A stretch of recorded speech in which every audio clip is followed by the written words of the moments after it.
नाज़रीन, ईरान और इसराइल के दरमियान जारी तनाव के दौरान पूरी दुनिया की नज़रें तेहरान पर तेल अवीव के जवाबी हमले के इम्कानात पर मरकूज हैं। अमरीकी हुकाम को तवक्को है कि 1 अक्टूबर को होने वाले ईरानी मिसाइल हमले के जवाब में इसराइली रद्द-ए-अमल की तैयारी मुकम्मल है। अगले 2 या 3 हफ्तों के अंदर इसका जवाब आ सकता है। हुकाम को तवक्को है कि इसराइल 5 नवंबर, जो अमरीकी सदारती इंतखाबात की तारीख है, उससे पहले ईरान को जवाब देगा। इसराइली वज़ीर-ए-आज़म नेतन्याहू ने ईरान के इसराइल पर हमलों का जवाब देने के लिए अपनी कार्रवाई के दौरान निशाना बनाने के लिए ईरानी अहदाफ की मंजूरी भी दी है। अमरीकी मीडिया रिपोर्ट के मुताबिक ज़राए ने अहदाफ की तफसीलात फराहम नहीं की, ना ही ये बात वाज़ेह की गई है कि इसराइली फ़ौजी अहदाफ को निशाना बनाएगा या नहीं। दूसरी जानिब ईरान भी खामोश नहीं है। इसराइल और अमरीका की जानिब से आंखें दिखाने के बाद ईरान ने भी ताबड़तोड़ जवाब देने शुरू कर दिए हैं। पासदारान इनकलाब के साबिक सेक्रेटरी इब्राहिम रुस्तमी ने दावा किया है कि ईरान के पास एटमी हथियारों से भी ज़्यादा ताकतवर हथियार मौजूद है। इसराइल ने हमला किया तो उसको ऐसा जवाब मिलेगा जिसका उसने सोचा भी नहीं होगा।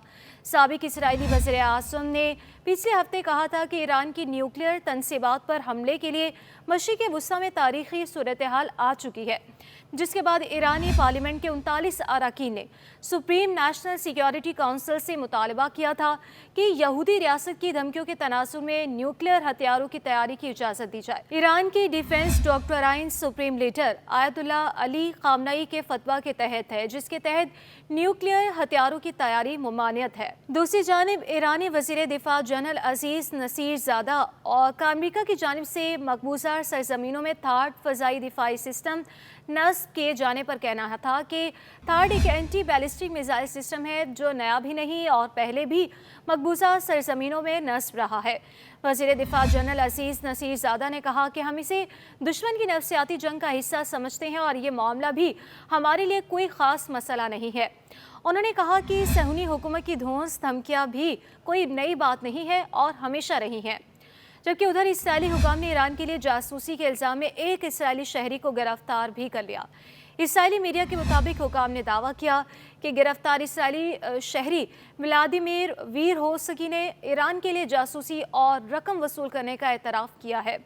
इसराइली हुकाम ने दावा किया है कि व्लादिमीर ने $1 लाख में इसराइली साइंसदान को कत्ल करने पर भी रजामंदी जाहिर की थी।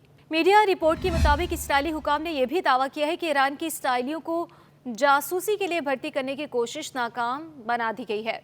इसराइली हुकाम का कहना था कि ईरानी नेटवर्क इसराइली शहरियों को जासूसी के लिए भर्ती करने का काम करता था। गिरफ्तारी से ईरानी इंटेलिजेंस एजेंसियों का इंफ्रास्ट्रक्चर बेनकाब हो गया। गिरफ्तार शख्स 8 साल कबल यूक्रेन से इसराइल में दाखिल हुआ था। ईरानी इंटेलिजेंस सर्विस के लिए कई काम करता था। ये एक इमारत में नाइट गार्ड के तौर पर भी काम कर रहा था। चैनल 12 की रिपोर्ट के मुताबिक ईरानी अहकाम के तहत उसने जो काम अंजाम दिए उनमें दीवारों पर चॉकिंग, पेंट का छिड़काव, बैनर्स लटकाना, इसराइली रियासत के बारे में मालूमात इकट्ठी करना और दीगर भर्ती के अनासिर को इजाफी काम अंजाम देने के ज़राए फराहम करना शामिल है। इसराइली एजेंसी शीन बेट ने खबरदार किया है कि इसराइल के अंदर ईरान के लिए काम करने वाले हर शख्स को भारी कीमत चुकाना पड़ेगी।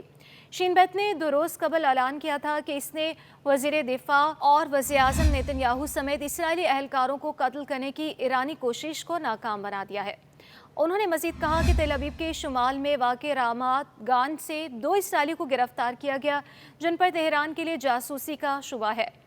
पिछले महीने उसने सितंबर 2023 में साबिक वज़ीर दिफा और चीफ ऑफ स्टाफ मोशे यालोन को कत्ल करने की कोशिश को नाकाम बनाने का भी इंकशाफ किया था। बरसों से तेल अवीव और तेहरान के दरमियान एक शैडो वॉर जारी है। गुज़श्ता कुछ अरसे के दौरान ईरान की सरजमीन पर उसके जौहरी साइंसदानों या फौजी एहलकारों के कत्ल के वाक़यात के बाद तेहरान ने इन हमलों में इसराइल के मुलव्विस होने का इल्ज़ाम आयद किया है।